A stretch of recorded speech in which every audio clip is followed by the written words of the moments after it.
Hey, this is Rob Anspach, and welcome back to another edition of E-Heroes. Now, for all you entrepreneurs, and I know a lot of you listen to this podcast, I know COVID has put you guys under a lot of stress, a lot of pressure, and sometimes it feels like the government's ready to kick you in the jimmies. Well, I brought on a guest that specializes in helping entrepreneurs, well, helping a lot of people overcome that stress. And he pronounces his name awesome. Actually, no, that's what he put on Facebook. His real name is Brett Judd, and he's just a fabulous guy, and I think you guys are going to learn a lot from him. So, welcome, Brett, and thanks for being here. Rob, thanks for having me on. It's been fantastic to know you and interact with you over Facebook for all the years, and now to actually meet you here and do this. It's really an honor to be here. Honor meaning that it's traumatizing in some way, but I'm glad you're Absolutely, I will here. go do some work for myself afterwards when we're finished. Absolutely. Hypnotize yourself, and I'm never dealing with that Rob guy again. But it's funny, and I said this off air, is that I typically don't spend a lot of time looking at other people's people I'm going to be interviewing. I don't look at their website. I don't look at their Facebook. I want to just dive deep into the conversation that is this episode, and just something about this today. I looked at your Facebook and I'm thinking, okay, what's this guy about? And I knew, but I just wanted to look. And Sure. your Facebook says pronounce his name awesome. And I'm thinking, that's all I need to know. I mean, honestly, really. And I know that you had some, uh, preconceptions about putting that up there or, keeping it there. But Right. I think that every entrepreneur out there needs to showcase some part of their individuality, their personality, and just roll with it. Absolutely do. One of the things I love about you, and I've loved this from the beginning, but your book series, that has been going for a while, and you have to lose. At one point, you have to get over yourself, and you have to get over this arrogant sense of, what are they going to think about me? Right. And you just have to be authentic to who you are. And your Rob versus, series, I love because that's exactly what's going on. You are authentic to who you are, and you're just doing the thing that you love doing, Hmm. and it works. And Yeah. when we hide away from that and we try to be somebody that we're not supposed or that well that we're not supposed to be, or that we think we're supposed to be, um, you can't function. You're so incongruent with yourself that you just can't do what you need to do. Early on in my career, I started studying, marketing through, well, from Dan Kennedy, Jay Abraham, a lot of these great guys, even Joe Sugarman, the creator of the Blue Blockers. They're all brilliant people. However, in the marketing field, there's this kind of assumption that you're going to emulate somebody else. And you can only do that for so long. Right. Then you have to start doing it on your own. And you have to put your personality into it. You have to do the things that you feel comfortable with. Because honestly, I can't remember all the things that other people did to try to fit into who I'm supposed to be. But I Hmm. know that doing it on my own is just feels natural, feels better. And so, Yeah. but Hollywood teaches us that we have to, you know, be like Lady Gaga or do Sure. this or do that. And I'm like, Yeah. I think that's very true. This will age me, but as you were saying that, I immediately thought about the old the Rush song "Subdivisions." oh yeah, Um, you're old. yeah, I am. I know. Although we're probably close to the same age.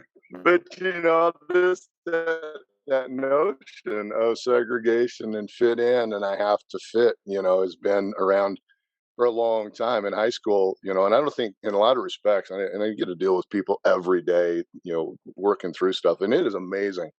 Excuse me, how many times we end up in high school Hmm. and the chaos and the nonsense and the emotional baggage that comes rolling out of that transformative period of life. But so many of the constructs that we're then stuck with. Right. I have to fit in. I have to conform. It has to be done a certain way. This is the way I'm supposed to do it. Not supposed to do it. Which tribe do I fit in? And you, you don't fit into any tribe. It's the tribe of you. Yeah. And what are you doing? And what do you want to do? And how does it work for you? And that's the thing that people will be drawn to you about. I heard you talking. You were on Brad Solis's podcast. I love Brad, known him for quite a while. I'm And sorry. you talked about getting railed on a bit for your sarcasm and what is it you're doing with this, man? You're going to drive people away, and how it's actually honed and refined the people who are drawn to you. Hmm. And now people come to you like, I like this guy because I know exactly who he is. I know exactly how he is, what he stands for, and where he's at. And there isn't any of that mask and facade of smooth marketed, this is what I'm all about. You're honest. You're out there and you're authentic. And that I think is absolutely brilliant, especially in today's glossy Instagram is it perfect, society. And the funny thing is, I've been teaching social media to clients for years, and people ask me, "Why aren't you on Snapchat? Why aren't you on TikTok?" I said, "Because I don't want to do this all day and point fingers to words, and to me, it doesn't make any sense. And No, it doesn't. to me, it demoralizes your whole being. Yeah. That's not me. You know, Right. if the word sarcasm was up there, maybe I would do it. But to me, I got to be where my tribe is, and they're Yeah. not on those weird things. So, No. um, No. yeah,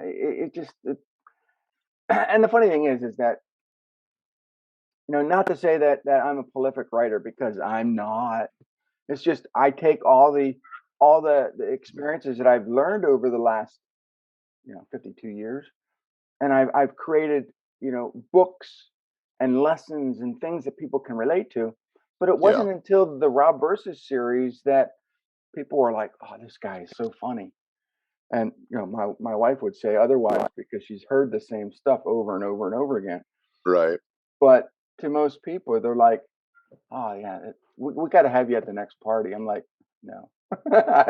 You really don't want that. No, it's just I When I like started I like. Go following ahead. you and somehow came in contact with you, and I don't even know how it happened, was years ago, you used to do a daily Facebook Live Mhm. from right where you're sitting right now on the The news. news and briefs Mhm. from the Facebook news feed that they'd pop up on the sidebar. Yeah. And I loved it. And it was just I used to look forward to seeing that every day, and just to see what you were going to say, how you were going to spin, the stuff that they were putting out there. And then Facebook took the news feed down. I'm like, bastards. But Yeah, yeah. LinkedIn has it, and I was thinking about it because so many people have asked me about that, and I did it from 2016 to 2017 or something like that, or Yeah, it was 2, it was 3 years you did it. and every day. I mean, I was just reporting on the news, kind of like a Howard Cosell thing, but Howard Cosell, or not Howard Cosell, what's his name? But he goes back a while. Walter Uh, Cronkite? That's it. There you It just gave you the news, no go. opinion, no nothing. But I figure I'm going to throw my opinion in. Yep. And the thing is, it didn't always work because Facebook, would ban me sometimes, Yeah, and that's the problem with Facebook nowadays, is that um, I know people share stuff out of my book or books on social media, and there was a whole series yeah. that I wanted to put in my latest book, and it was basically the throat punch chapter, and it was Yeah, all the responses that I would give these phony people that text you with stupid links. And I said, what about a throat punch? What about, I'm going to give you, and I would just answer it with stupid things that would end with throat punch. Well, I shared one of yeah. those on Facebook and got banned for 24 hours. Oh, geez. And the problem with that, because I also post for my clients, and I'm on, you know, Oh, yeah. 30 different client sites posting their content, by me getting, banned, none of their posts went through. They went down for 24 hours. Oh my gosh. You Wow. know, and then they're all complaining. Rob, what's going on? I got slapped, you know. Yeah. So I put into place a fake profile. So their stuff stays gone.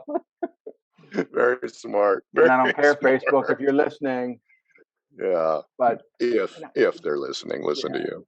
but you know, this is the problem we have in society today, and that's the Yeah. pressure and the stress that people are feeling is Yes.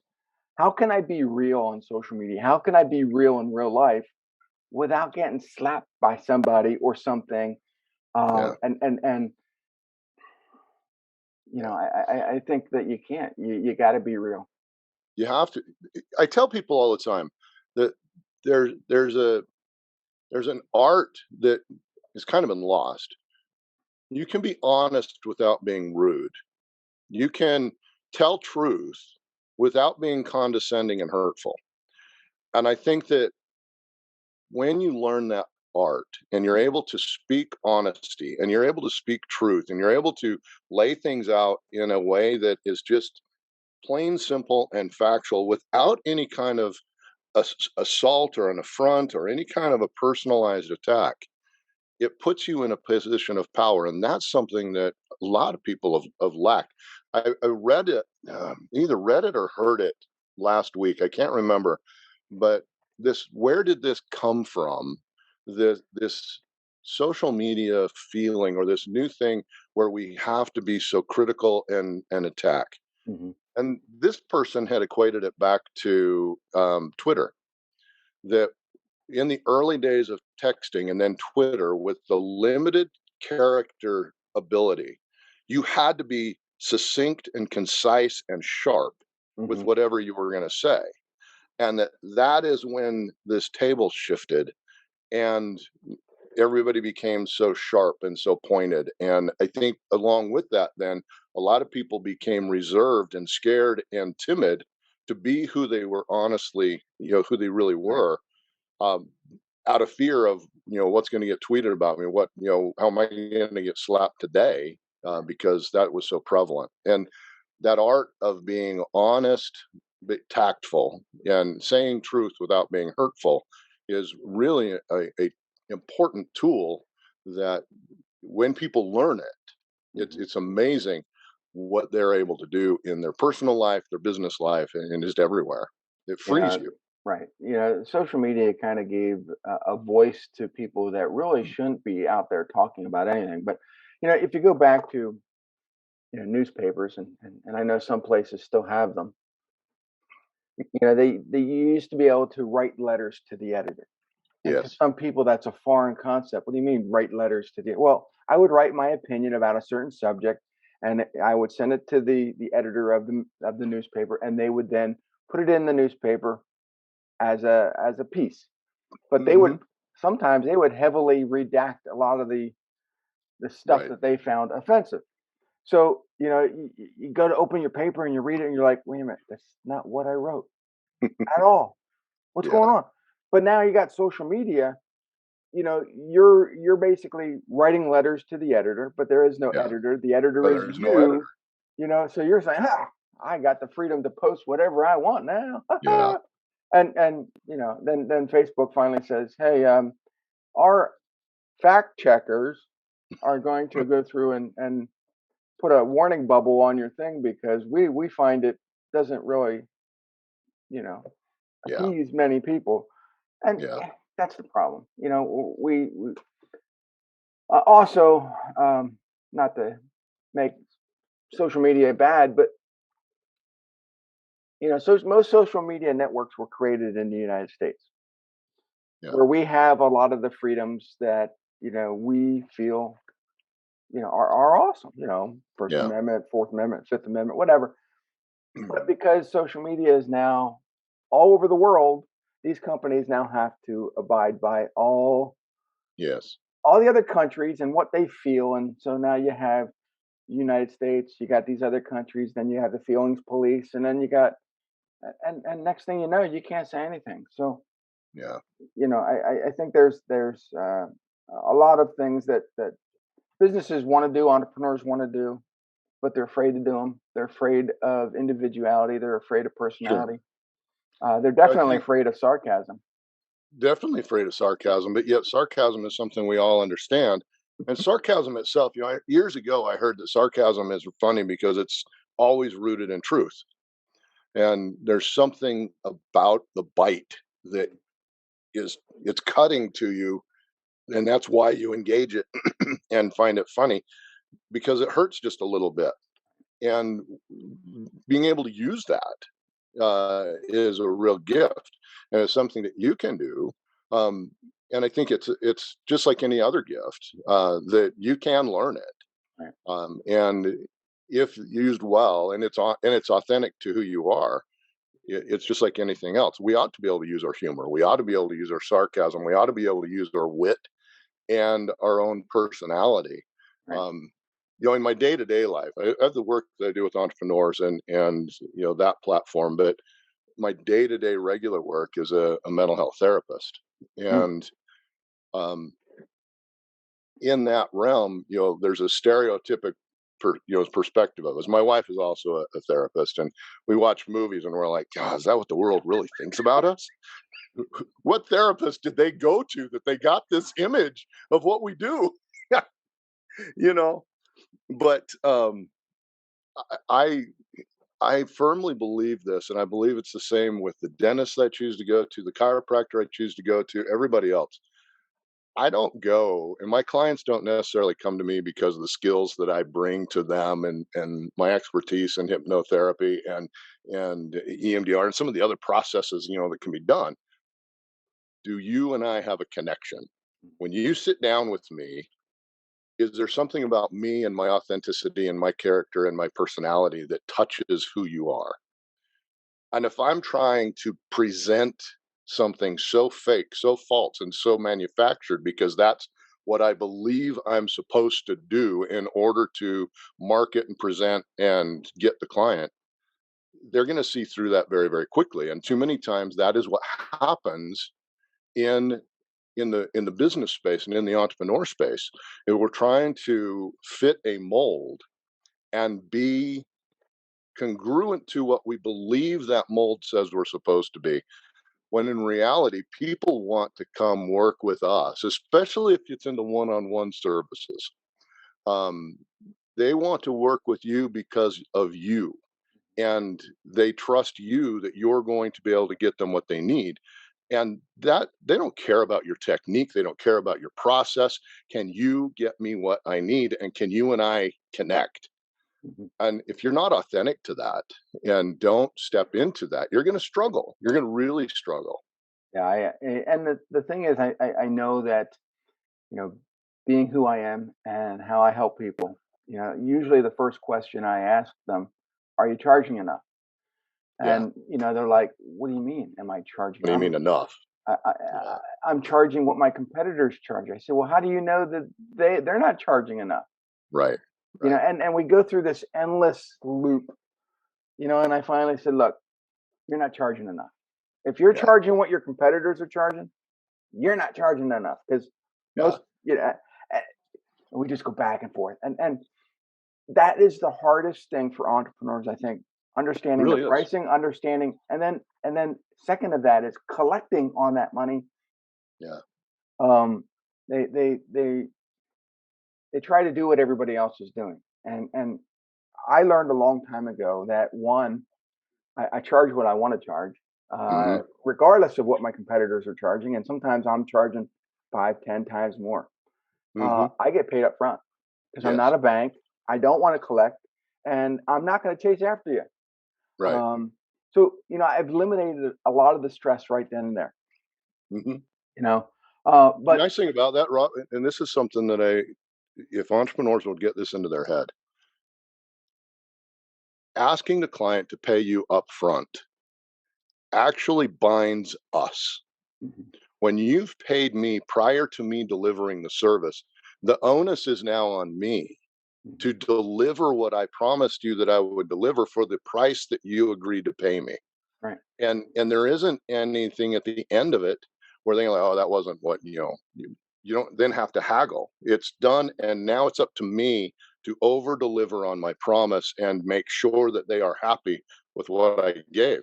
It ought to be actually seen as a huge positive, and it's something that you can sell the client with, Mhm. uh, because and you just tell them, look, this is a protection for you. Right. I'm not going anywhere. My reputation is more important than your check you just wrote me, and this puts me in the responsibility now of making sure I take care of you. Yeah. And it's an insurance program, in a lot of ways for the client if we sell it right. Mhm. And then price it accordingly. You've got to price yourself that, you know, my sister's a hairdresser, has been in her own salon now for 25 years. She and I were talking about this some time ago, and she said that a client was just bent over crazy. Says, it's how much to do this? She wanted some extensions, some hair extensions and some color. And it was going to be almost $1,300 for this, Mhm. beautification that the woman wanted. And she's like, I can go down, and get it for so much less. I'm like, then go do that. Yeah. And she's like, but I want it from you. And she had to educate her on the type of hair that you want your extensions to be, the color that you want. And she said it was going to be over $600 just in product Mhm. to start the process, not including the hours it was going to take to do the process for Yeah. this person.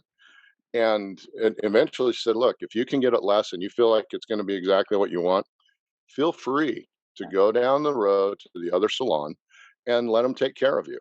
And she said that about 2 weeks later, the lady called her back and said, when can I get on your schedule?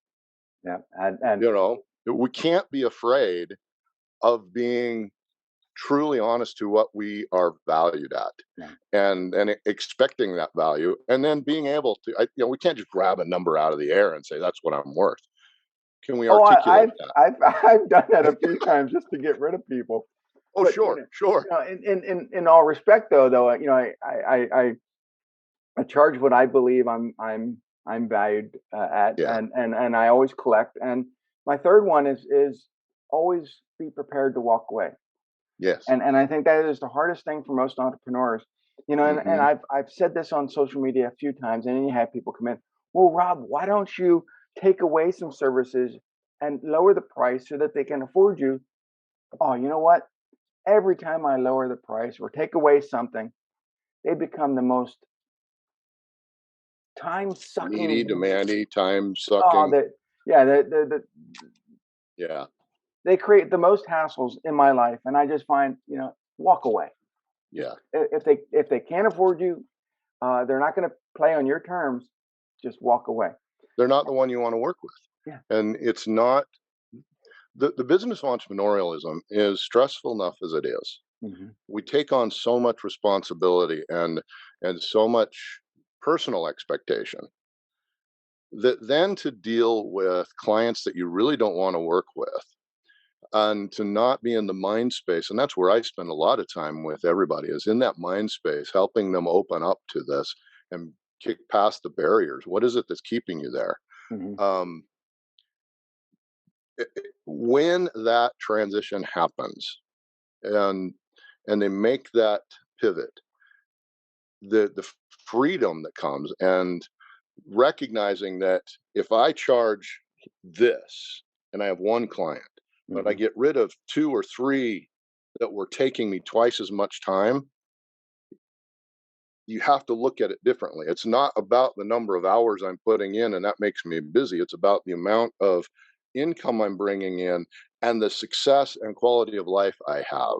Right. I have another therapist who comes to see me, because it's daunting, it's taxing work, and we often have to go do our own work.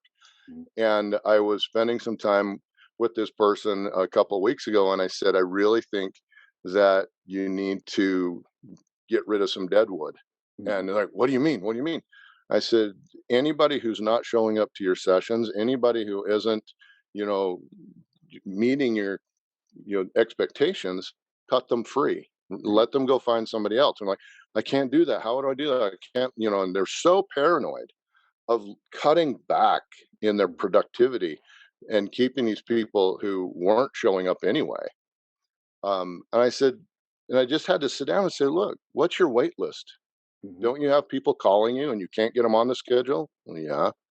So are you truly hurt by getting rid of the people who do not value and honor your time and Hmm. what it is that you're offering them? Hmm.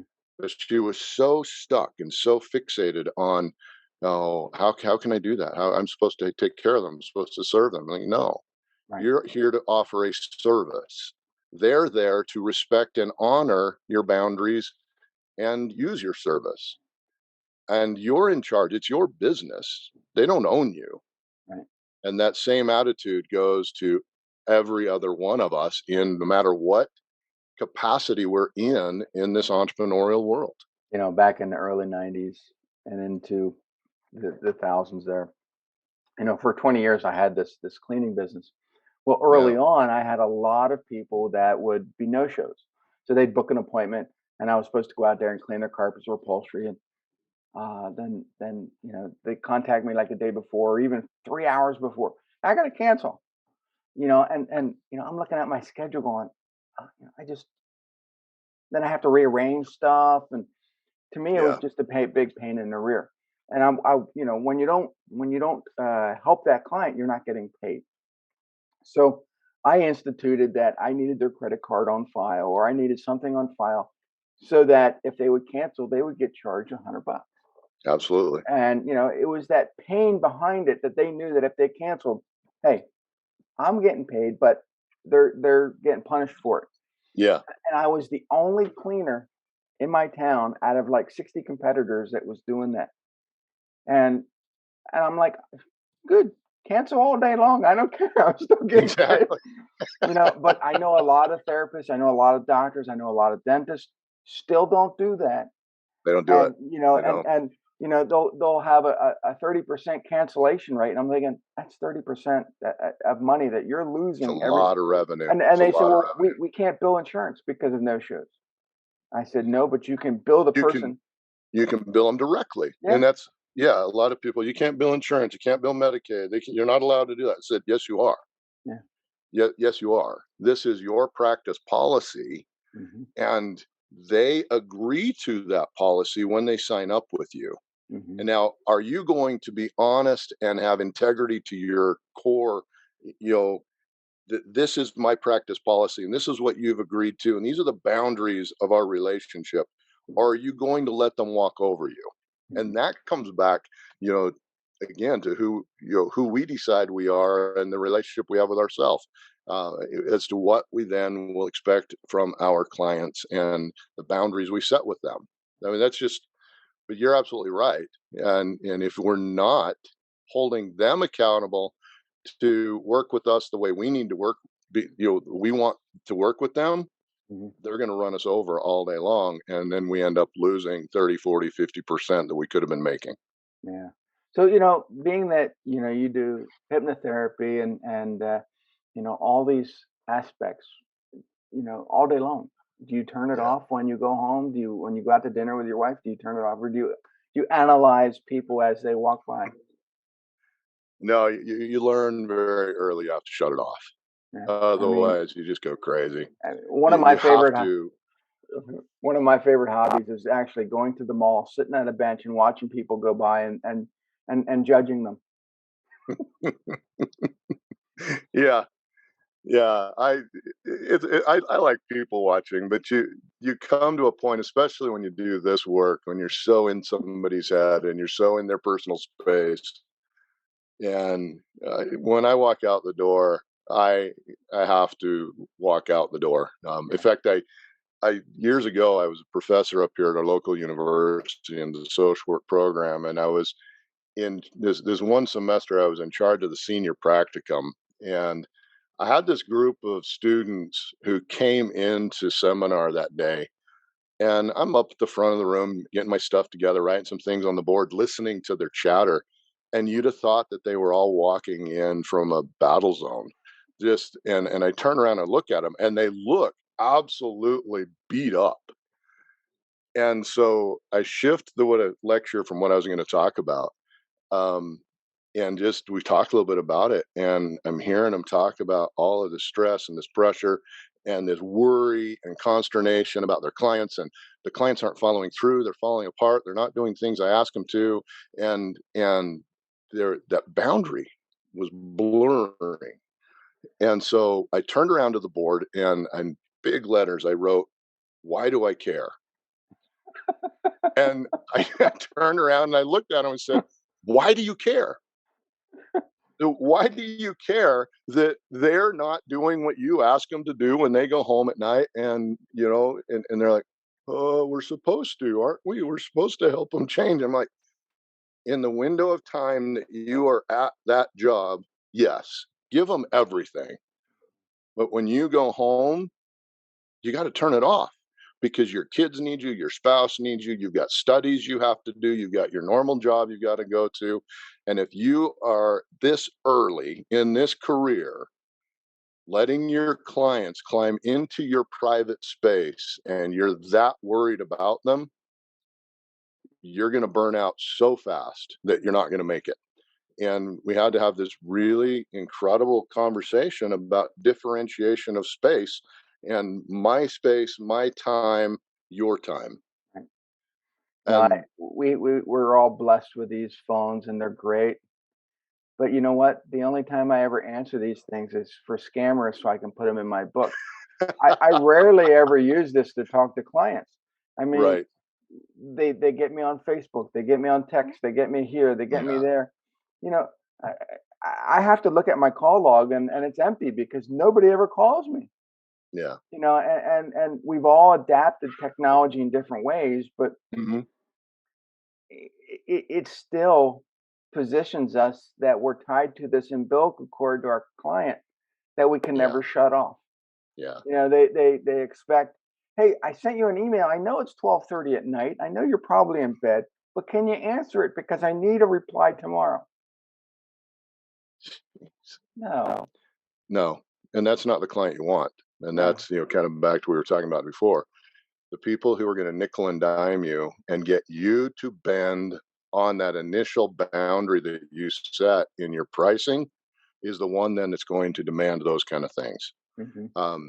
Now, if somebody pays me what I really want and I have to answer them at midnight, I may not be too upset about it, because I know that they've paid me for the value, and it's something that needs to be addressed at 12:30 in the morning, Right. not because they're just a pain in my side and they don't have any boundaries. Hmm. So there's a different level of clientele that comes when we expect, those things. And if I choose to follow up with them at that point, then that's on me, Hmm. but based on the relationship that we have, Right. as opposed to just being demanded. Yeah. I mean, for $1 million, nobody's going to be a pain in the ass to me. Well, absolutely right. Absolutely right. I'll come live at your house if if you need me to. What do you want? You know. Yeah, absolutely. Absolutely. Yeah, I have a lot of problems, and I think $1 million could solve that. But yeah, it's we have to value our own time. We have to value who we are, what we do, and Yeah, and I'm not saying you have to have thick skin, although I've developed it over the years. I I, right, I think that going to you is going to actually shorten that time frame because I spent a lifetime developing my right. personality and who I am and what I do. Hypnotherapy can actually help, you know, uh, shorten that learning curve, And that's and exactly. and in a few weeks you could be, you know, uh, you know, your superpower could be that personality that actually makes you that $1 million. So And that's absolutely right. And that's why I love what I do, because I'm able to sit down and talk with somebody in a way that a lot of business coaches don't, uh, because they don't see it the same way that I look at it. Once, somebody said to me one time years ago, "Brett, you're the practice therapist." I'm like, "Yeah, I'll take that. That's right." Um, because I take that same approach. What are the barriers? What are the blocks? What is sitting in your way of being able to release? Not from a business perspective, but of you as the one who's creating the boundary. hmm And how do we let that go? And so, yeah, and then you bring in tools. hypnotherapy is amazing. And so many people, and my wife and I last night were watching a Britain's Got Talent, and this lady brought on the world's only hypnotist dog. Hmm. And she looks at me and is like, "Is this real?" I'm like, "I don't know what's going on. Yeah, it looks like they're going into a trance. Yes, she's doing some stuff." But and so when I mention to people that I do hypnotherapy, I either get two kinds of people like, "Oh my gosh, that is so amazing. It is so fast. The transformation that can do is so fantastic." Or it's like, "You're gonna make me squawk like a chicken?" I'm like, "If you want me to." Yeah. And I tell people, I say, if hypnotherapy honestly worked that way, I wouldn't be working right now because I just get my clients to send me a check every month, and they wouldn't think anything about it. Yeah. And I wouldn't have to work anymore because now I have all these auto deposits. Is that it doesn't work that way. But when we get these deep rooted mental barriers, and every entrepreneur has them, Hmm. every one of us goes into this work with some pretty deep rooted. I was talking to a great friend of mine, somebody I respect deeply, David Phelps, Hmm. and David and I were talking, and we've had a lot of conversation. And I said, David, at the end of the day, if we're really honest, all entrepreneurs have daddy issues, and we've got the voice in the back of our head of our dad or a mom or a coach or somebody who put in there this limiting, self-defeating belief or some barrier that we walk into all the time. And that's when you work with the right person, and that's why I come into this space, we can quickly bounce you out of that Hmm. and get you into that powerful position where you're no longer defeating yourself with these held principles and beliefs. And that's when hypnotherapy is applied and done well, and it's fast. It's Yeah. really fast. My wife's cousin, um, her husband and I were talking. He is an incredibly successful, and he has been from the beginning. Entrepreneur, businessman. He's in HR and worked himself into some huge corporations. And when he heard that I was doing hypnotherapy, he's like, "Oh my gosh, that is so incredible! I'm so excited for you." And he then said, "That is what saved me." Hmm. And he'd been in a job, and he had started to run into some barriers. It was impacting the home, it was impacting the job, and he wasn't where he needed to be. And he went into a hypnotherapist and met with this person and walked out. He said, "I don't know what happened or why. I don't even want to know. Hmm. I was totally freed from everything that had been bottling up inside of me." And he's thrivingly successful now Hmm. from that transition period and that pivotal moment. Hmm. And we all need to find that. And all of Yeah. us have to find that moment that releases us to get out there. Otherwise, we're just going to get stressed. We're get frustrated. We give up and like this isn't going to work, and we go to work somewhere. Yeah. When in reality, it probably was working. It was going to be highly successful. It just needed that next step. Hmm. Well, for all the entrepreneurs that are listening, what is their next step? How do they get in contact with you, and what do they do? The easiest way is at the apex effect not .com. I got to work on that website. It's a mess right now. But it will be up very soon. I can help you with that. Talking to the person who looks at websites and SEO. I know. Um, but the on Facebook, you can either hit me up directly at Brett M. Judd or at the Apex Effect. And my corporate work, my work with entrepreneurs, um, is the Apex Effect. I love racing. I love speed. When I started skiing when I was 2 years old, we lived in Jackson, Wyoming, there at Grand Teton, and the man who was the first person to ever ski the face of the Grand Teton Glacier was the person who taught me to ski when I was 2 years old. Wow. And I love just, can I put the skis straight together, aim downhill, and how fast can I get going? And I love the power of the corner and the transition. And in racing and driving, it's the same thing. And so when we look at these transition moments, this is why I call this the apex effect.